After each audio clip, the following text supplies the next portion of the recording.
विज्ञान से जुड़ी नवीनतम वीडियो को देखने के लिए चैनल की सदस्यता लेना ना भूलें और विज्ञान से संबंधित सभी वीडियो पर जानकारी लेने के लिए बेल आइकन जरूर दबाएं।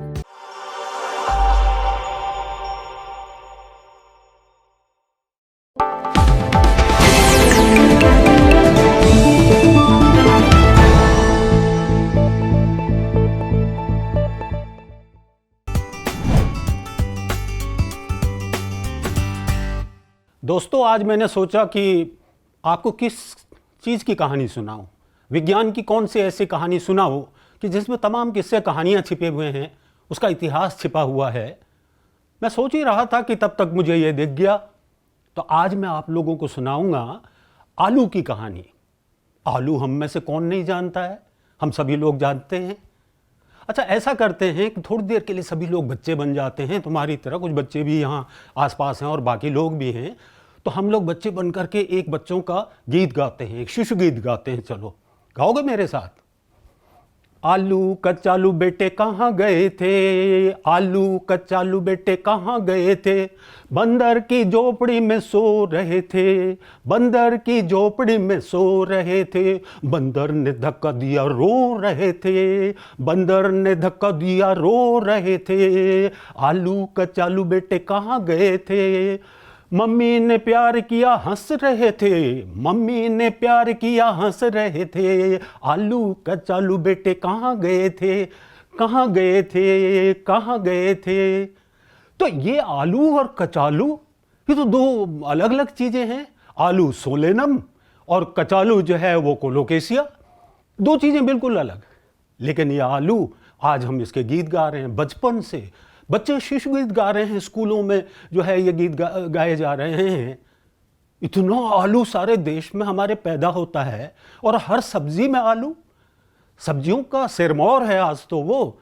सबसे पहले अगर सब्जी का नाम हम किसी से पूछेंगे तो आलू कहेगा। और केवल सब्जी नहीं रह गया, कितने हजार तरह के उसके व्यंजन बन गए हैं। इसलिए जो है हमारे भोजन में हर समय आलू आता रहता है। लेकिन हम नहीं जानते कि ये कहाँ से आ गया, क्यों आ गया, और इसका जो है लंबा इतिहास क्या है, और दुनिया के सफ़र पर ये कहाँ से निकला, कहाँ पैदा हुआ, इसकी जन्मभूमि कहाँ है। ये बातें आज जो है ना, हम इसके इन किस्से कहानियों को तुम्हें सुनाते हैं, ठीक है। तो हुआ ये कि 500 साल पहले जब कोई नहीं जानता था, तो आगे चल करके हमें बताया गया कि इसे तो पुर्तगाली लाए। पुर्तगाली कौन? अरे वो वास्को डी गामा आए थे ना।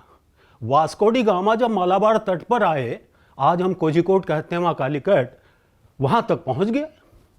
1498 में वास्को डी गामा ने जो है लंबी यात्रा करके जब भारत को पा लिया, उसके समुद्र तट पर पहुँच गया और देखा कि यहाँ तो बेशकीमती इतने मसाले हैं।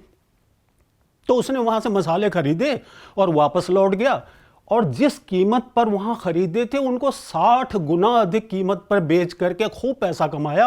और उसके बाद ये हुआ कि चलो भारत चलते हैं, वहाँ व्यापार करेंगे। और इस तरह से पुर्तगाली सौदागर आने लगे। वो सौदागर आने लगे तो उनके साथ आगे चल करके आलू भी आ गया। लेकिन दोस्तों, एक बड़ी बात यह है कि पुर्तगाली खुद कहाँ जानते थे कि आलू क्या होता है। उन्हें तो खुद ही नहीं पता था। क्यों? उनको क्यों नहीं पता था? इसलिए क्योंकि तब तक स्पेन से पुर्तगाल तक आलू पहुंचा ही नहीं था। अच्छा, लेकिन स्पेन में कहां से? अरे स्पेन से एक बड़ा, दुनिया का बड़ा मशहूर जो है एक्सप्लोरर क्रिस्टोफर कोलंबस गया था ना यात्रा पर। वो भारत की ओर आना चाहता था, लेकिन पहुंच गया वो दक्षिण अमेरिका। दक्षिण अमेरिका पहुंचा जब वो प्रशांत सागर से चलता हुआ अपना चला जा रहा था, तो वो कहां पहुंचा पता है? वो बहामास में पहुंचा, चारों ओर महासागर में फैले हुए द्वीप।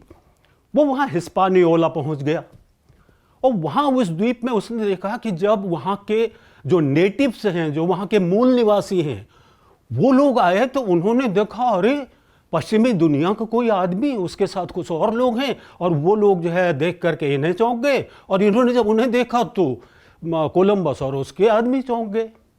तो उन्होंने इन्हें कुछ चीज़ें जब इशारों से बातें करने की कोशिश की, तो कुछ फसलें दिखाई उन्होंने। कुछ फसलें दिखाई, उसमें मक्का थी, सेम थी, मिर्च, टमाटर।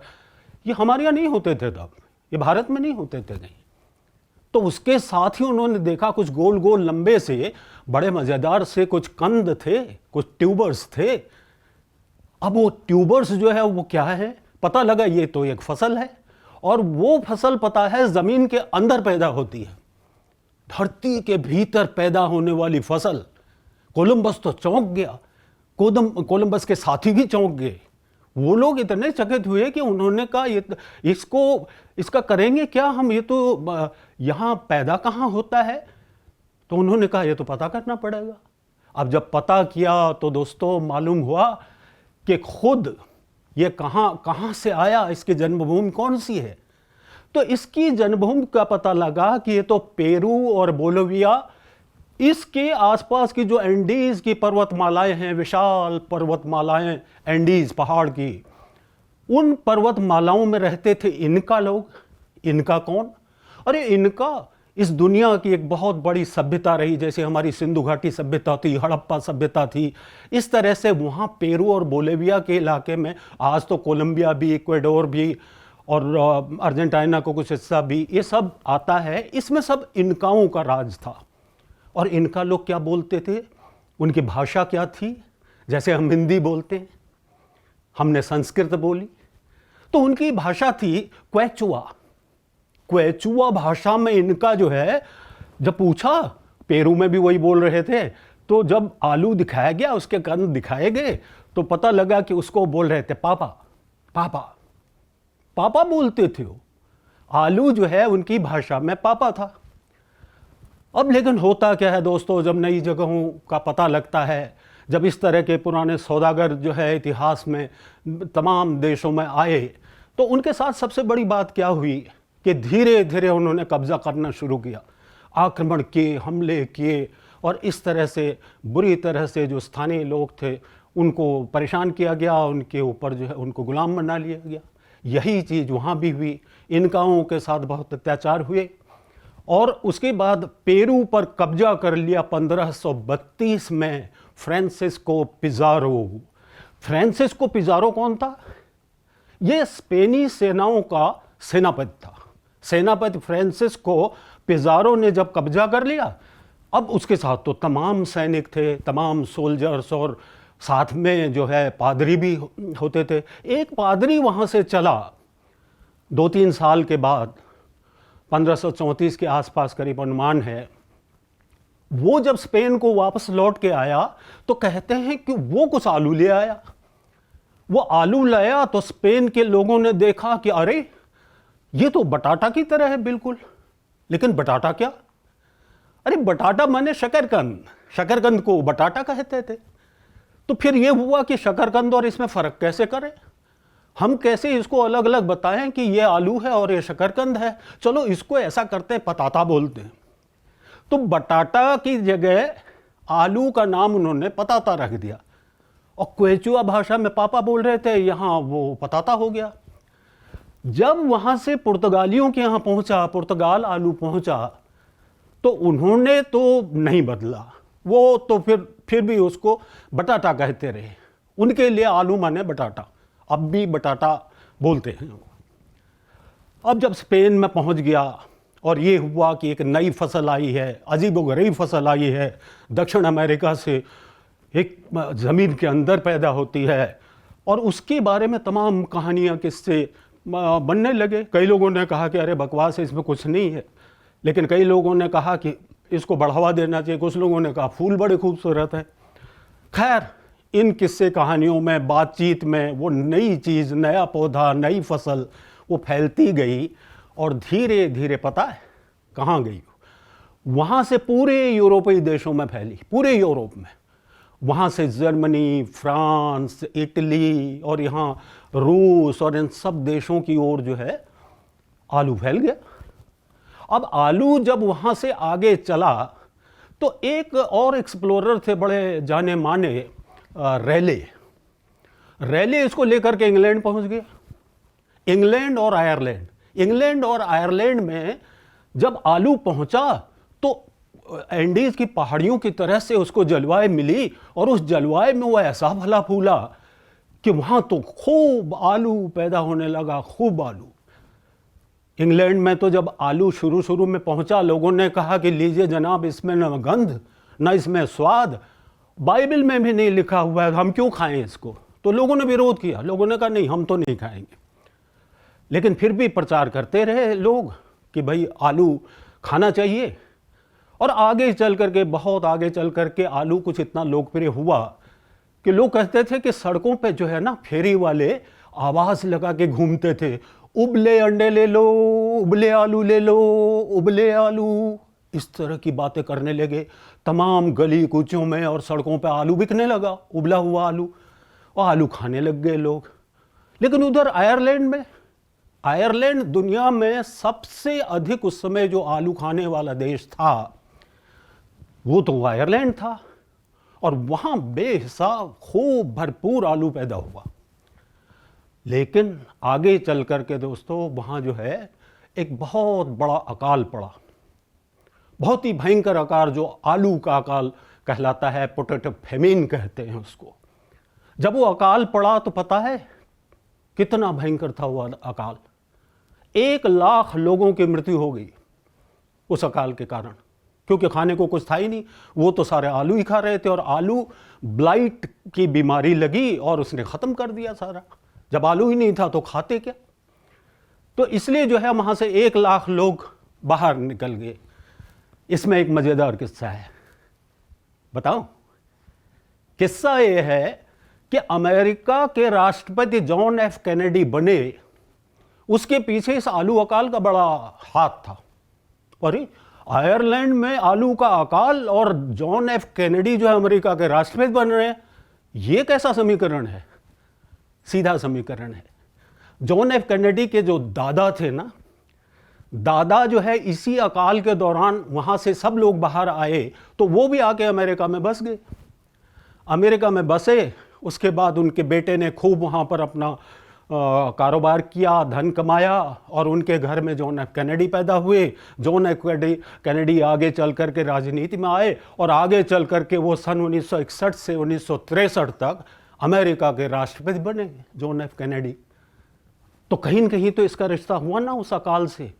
उस अकाल के कारण ही जो है वहाँ से जो एक्सोडस हुआ, जो माइग्रेशन हुआ, उसके कारण ही कैनेडी परिवार वहाँ से उसके दादा जो है अपने परिवार को लेके चले आए थे।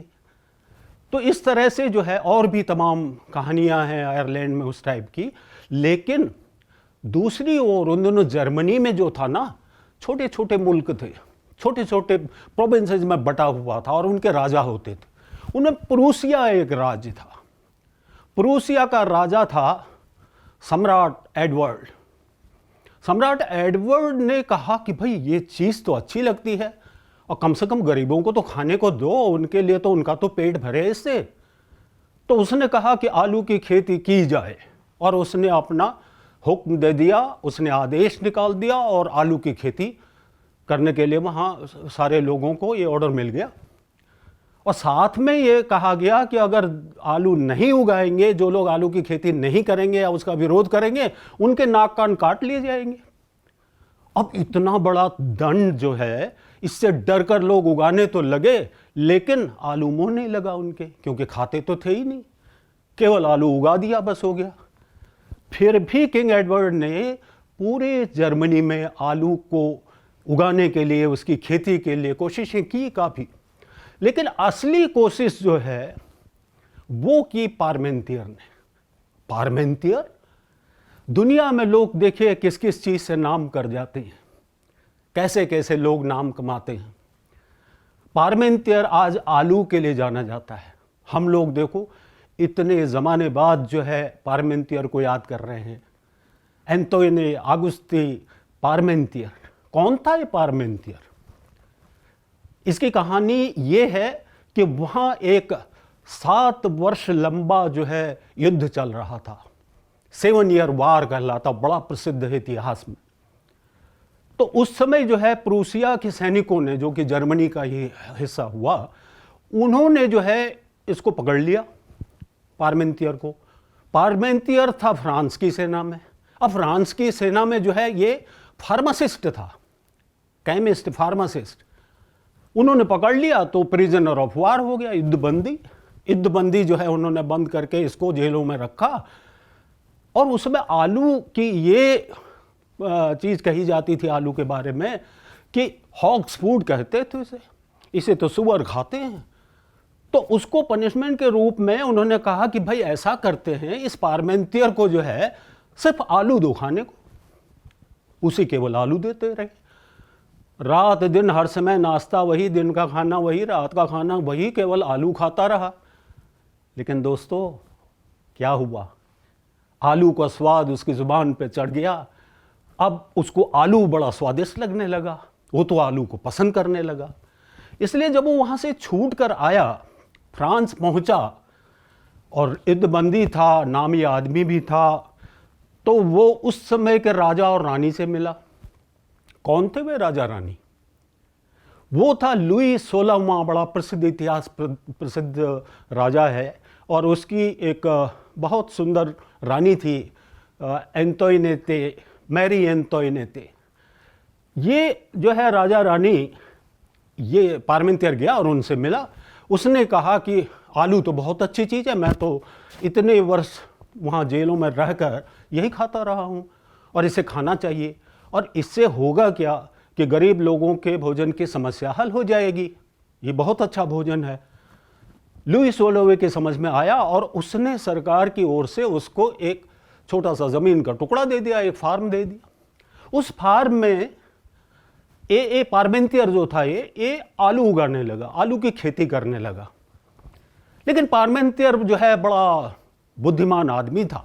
उसने क्या किया पता है? उसने मनुष्य की एक कमजोरी का फायदा उठाया आलू के प्रचार के लिए, आलू को लोकप्रिय बनाने के लिए। कैसे? उसने उस फार्म में दिन में गार्ड लगा दिए, सुरक्षा गार्ड वहां खड़े रहते थे, और उसने एक खबर फैला दी चारों तरफ कि एक बहुत ही बेशकीमती यहाँ पे कोई फसल उगाई जा रही है, और वो तो गजब की चीज़ है, वो तो दवा भी है, ये है वो है, आलू के बारे में पता नहीं क्या क्या बोल दिया। रात को वो उन सुरक्षा गार्डों को हटा लेता था। जब उनको हटा लेता था तो लोग चोरी छुपे आने लगे। ये मनुष्य की कमजोरी है कि जहाँ कुछ बताया गया है तो भाई राजाज्ञा से हो रहा है सारा, राजा साहब का भी बरदस्त है इसके ऊपर, तो ये तो ज़रूर कोई मतलब बहुत ही शानदार चीज़ होगी। जाके वो आलू खोद खोद के ले जाने लगे, फिर कि ज़रूर इसमें कुछ होगा, उबाल के खाने लगे। और दोस्तों इस तरह से तमाम लोगों को जो है आलू पसंद आने लगा और आलू जो है लोकप्रिय होता चला गया। अब देखिए मज़ेदार बात, एक बार इसके उस फार्म के आलू के टुकड़े पर राजा 16वां, लुई 16वां और एंटोइनेते रानी, ये दोनों आए। ये जब आए तो इसने क्या किया कि आलू के फूलों का ही बुके बनाया, इसके फूलों का बुके बना करके इसने भेंट किया, और उसके बाद इतना खूबसूरत फूल, रानी एंटोइनेटे तो बड़ी खुश हो गई। उसने कहा कि ये बैंगनी रंग के ऐसे फूल तो मैंने देखे ही नहीं कभी। उसने कुछ फूल उठाए और अपने जूड़े में लगा लिए, बालों में फूल सजा लिए। जब लुई 16वें ने देखा तो उसने भी एक फूल तोड़ा और अपने कोट के बटन में लगा लिया। अब दोस्तों आप जानते ही हैं, दरबारियों में तो होड़ मच गई। अरे राजा साहब ने लगाया है, रानी जी ने लगाया है, तो हम क्यों पीछे रहें। तो सारे लोग जो है वो बुके लेने लगे, कोई जो है कोट में लगा रहा है, महिलाएं जो है अपने बालों में लगा रही हैं। और उसके बाद ये हुआ कि राजा साहब पसंद करते हैं इस फूल को, तो चलो इसको उगाते हैं। तो लोग घरों में इसको फूलों के लिए उगाने लग गए। आलू उन दोनों बजाय सब्जी और भोजन के उसमें उगाने लग गए, वो फूलों के लिए। लेकिन जैसा मैंने बताया कि बहुत लोगों को तो उसकी आदत पड़ गई थी, आलू खाने की आदत पड़ गई थी, वो भोजन उनको रास आ गया था, तो लोग उसको फिर धीरे धीरे एक फसल के रूप में भी उगाने लग गए। वहाँ तो बल्कि ना फ्रांस में उन दोनों एक जो है मुहावरा ही बन गया था। वो कहते थे कि एक आलू छिलो, एक मुंह में, एक हाथ में और नज़र चौथे आलू पर। इतना मतलब जो है पसंद करते थे वो लोग। तो आलू फ्रांस में इस तरह से खूब फैला और खूब वहाँ पर फैलता चला गया। अच्छा, इसके बाद एक बात और बताऊं, नीदरलैंड, आपने सुना होगा नीदरलैंड इस समय दुनिया के सबसे खुशहाल देशों में से है, छोटा सा देश है। वहाँ एक विश्व के बहुत ही प्रसिद्ध जो है चित्रकार, नाम ज़रूर सुना होगा आप लोगों ने, वान गोग। वान गोग उन दिनों वहाँ गए थे, सन 1885 की बात है। सन 1885 में जब वान गोग वहाँ थे तो उन्होंने देखा लोग तो बड़े आलू उबाल के खा रहे हैं भाई। उसको जो है आग में डालते थे, अंगारों में जो है आलू पक करके आता था और उसको लोग जो है छील छील कर खाने लगे। तो वहाँ जो है वो इतना उससे प्रभावित हुआ वान गॉग, उसने अपनी विश्व प्रसिद्ध एक पेंटिंग बनाई, पोटैटो ईटर्स, आलू खाने वाले लोग। आलू खाने वाले लोग जो है वो पेंटिंग 1885 में बनी। उसे एम्स्टर्डम के वान गॉग म्यूजियम में रखा गया है। आज जो भी लोग एम्स्टर्डम जाते हैं वे उस प्रसिद्ध पेंटिंग को देखते हैं। पोटैटो ईटर्स को देखने के लिए लोग बहुत लालायित रहते हैं, तो आलू को वान गॉग ने भी अमर बना दिया। अब वैसे एक चीज़ है कि किस पर क्या प्रभाव पड़ेगा ये तो बिल्कुल अलग बात है। हमारे यहाँ के एक बड़े प्यारे युवा कवि हैं गीत चतुर्वेदी, उन्होंने भी उस पर आलू पर जो है अपनी कविता लिखी हुई है। पता है क्या लिखा उन्होंने? वो कहते हैं 110 साल पहले जो लोग, उन्होंने उस तस्वीर के प्रभाव में आकर के उन्होंने वान गॉग की उस पेंटिंग को, पोटैटो ईटर्स को देख के एक कवि हृदय में जो उनके भाव आए, उन्होंने लिखा 110 साल पहले जो लोग 110 साल पहले जो लोग खा रहे थे आलू, वे अब भी खा रहे हैं। अभी अभी भट्टी या उपलों की सुस्त आग से निकले राख लगे आलूओं का रंग है। अच्छा, इसमें एक चीज़ और बताऊं, क्या कहीं मतलब ऐसा हो सकता है कि कोई कहे कि आलू और सोना बराबर? अरे आलू बाजार में जो आम मिल रहा है और कहाँ सोना, कहाँ आलू कहाँ सोना। अच्छा, तो मैं आपको बता रहा था कि किस तरह से आलू सोने के बराबर हो गया। एक जगह है कनाडा से आगे, यूकॉन करके एक इलाका कहलाता है, यूकॉन, वहाँ एक नदी बहती है। उस नदी का नाम है क्लोंडाइन नदी। कहते थे कि उस नदी में एक छोटी से सरिता आकर मिलती है, एक छोटी मोटी स्ट्रीम जो है आकर के मिलती है, और खबर फैल गई कि लेकिन उस छोटी सी जो सरिता है उसमें तो सोना आ रहा है, सोने के कण बह रहे हैं उसमें। और ये लोगों ने सुना, पूरा कनाडा और जाने कहाँ कहाँ से 1 लाख लोग पहुँच गए। वो बर्फीला इलाका, सारा बर्फीला इलाका, उस ठंड में लोग न जाने कितना परेशान हो गए, कैसे 1 लाख लोग वहाँ पहुँच गए। पहुँच तो गए, सोना भी बटोरते रहे, लेकिन ये हुआ खाएं क्या, जो कुछ खाना साथ में ले गए थे वो तो ख़त्म हो गया, कहाँ तक चलता। उनकी जान किसने बचाई जानते हो? आलू ने। क्योंकि वहाँ जिन लोगों ने आलू रख रखा था, उन्होंने कहा कि भाई आलू दे सकते हैं, तुम चाहो तो आलू खाओगे और इससे पेट भर जाएगा। उन्होंने कहा ठीक है, कितने को मिलेगा? तो उन्होंने कहा भाई ऐसा है कि आलू के बराबर सोना दे दो, आलू ले लो। तो आलू के बराबर सोना, ऐसी कीमत तो दुनिया में और कभी हुई नहीं। वो जो है अलास्कन गोल्ड रश कहलाता है, दुनिया की एक बहुत बड़ी जो है घटना है, वो बहुत बड़ी खबर उस समय की थी कि अलास्कन गोल्ड रश में 1 लाख लोग वहाँ पहुँच गए और उसके बाद किसी तरह अपना पेट उन्होंने आलू खा के भरा। अब बताओ, ये तो हुई कहाँ कनाडा अलास्का की बातें, कहाँ यूरोप की बातें, कहाँ दक्षिण अमेरिका की बातें। लेकिन हमारे देश में क्या हुआ?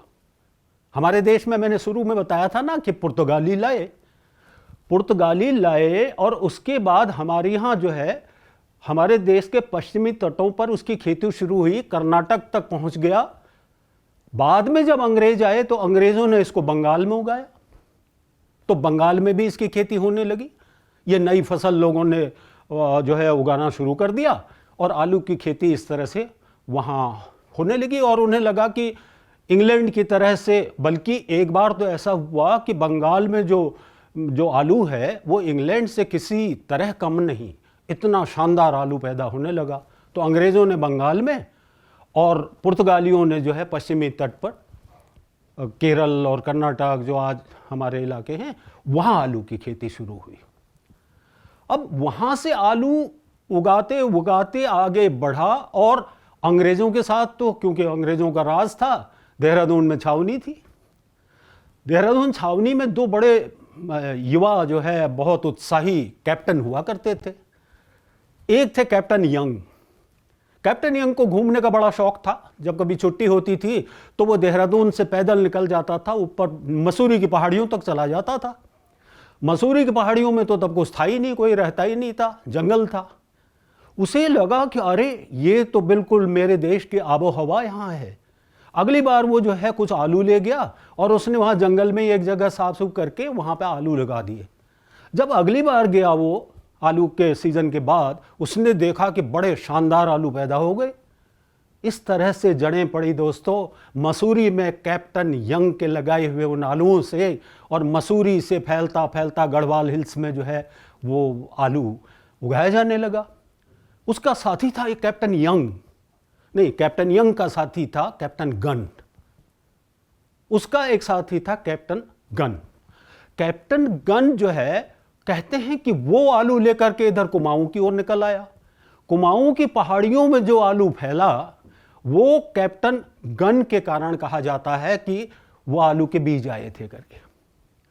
अब ये तो चलिए आलू की बात हो गई, काफ़ी कुछ हो गया, सब हो गया, लेकिन मुझे तो याद आ रहे हैं बेढब बनारसी। अब बेढब बनारसी बड़ा जोरदार व्यंग लिखते थे। एक बार उन्होंने क्या किया कि मोमिन के एक शेर को उन्होंने पैरोडी में बदला और उसमें आलू की बात कहते हुए वो अपनी बात कह गए। क्या लिखा उन्होंने, सुनाओ। उन्होंने लिखा कि बाद मरने के मेरे कब्र पर आलू बोना, बाद मरने के मेरे कब्र पर आलू बोना, हश्र तक यही मेरे ब्रेकफास्ट के सामान होंगे, हश्र तक यही मेरे ब्रेकफास्ट के सामान होंगे। उम्र तो कटी घिसते घिसते कलम में बेढब, उम्र तो कटी घिसते घिसते कलम में बेढब, आखिरी वक्त में अब क्या खाक पहलवान होंगे। ये उन्होंने ऐसे व्यंग लिखा। लेकिन बेढब साहब को पता नहीं था कि आलू तो अपने आप में बहुत पौष्टिक भोजन है। आलू में तो तमाम चीज़ें हैं। और आज आलू पता है दुनिया में कौन सा नंबर है इसका, कौन से स्थान पर है। आलू में इतने गुण हैं और इतना भूख से मुक्ति दिलाने के लिए इतनी महत्वपूर्ण फसल है कि अगर भोजन के हिसाब से देखें कि कितने लोग खाते हैं तो ये तीसरे नंबर पर है। धान माने चावल, गेहूं और उसके बाद आलू। और अगर अनाज की फसलों के हिसाब से देखें तो चौथा नंबर हो जाता है। धान, गेहूं, मक्का और आलू। अरे इतनी महत्वपूर्ण फसल, इतनी बड़ी जो है इसका मज़ेदार इतिहास। और इसमें मतलब जो है हम सोच रहे हैं कि इसमें कुछ होता भी है या नहीं। दोस्तों बहुत कुछ होता है, पता है। कार्बोहाइड्रेट तो है ही इसमें। कार्बोहाइड्रेट के अलावा इसमें विटामिन हैं, इसमें खनिज हैं, और इसमें सबसे मज़ेदार चीज़ एक और है।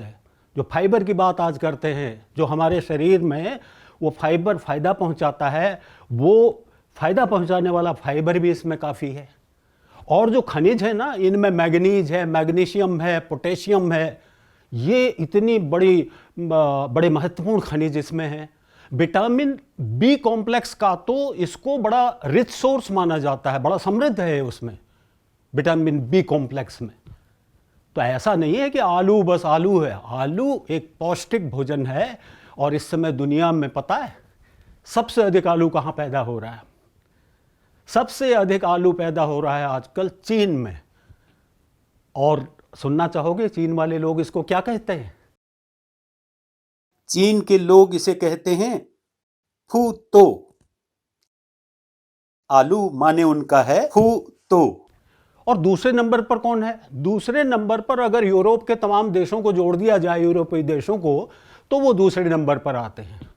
और तीसरे नंबर पर भारत है, हमारा देश, जहाँ पर खूब आलू पैदा होता है। कम से कम 4.38 करोड़ क्विंटल आलू पैदा होता है। और चीन में तो लगभग 10 करोड़ क्विंटल आलू पैदा होता है। तो इतना महत्वपूर्ण, इतना पौष्टिक, इतने मज़ेदार इतिहास वाला आलू आज से आलू को प्यार कीजिएगा ना, और आलू खाना शुरू कीजिए, और आलू के तरह तरह के व्यंजन बना करके खाया कीजिए इसमें, और आलू की कहानी याद कीजिए। ठीक है, नमस्कार।